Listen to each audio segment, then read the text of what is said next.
ఎవరు తిట్టినా నేను లెక్క పెట్టుకోను. నేను బతికేది మీకోసరం. నేను పనిచేసేది ఈ రాష్ట్రం కోసరం.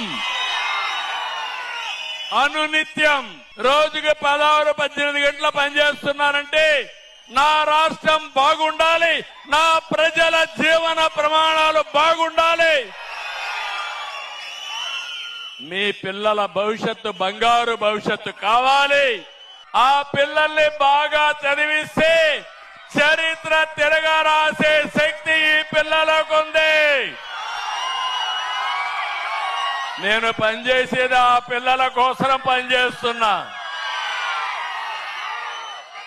నాలెడ్జ్ ఎకానమీలో ఈ పిల్లలు శక్తివంతమైన యువతగా తయారు చేయడం నా పట్టుదల. దీనికి కులం లేదు, మతం లేదు, ప్రాంతం లేదు. నా తెలుగు జాతే నాకు ప్రాణం. ఈ తెలుగు జాతి కోసమే నా జీవితం.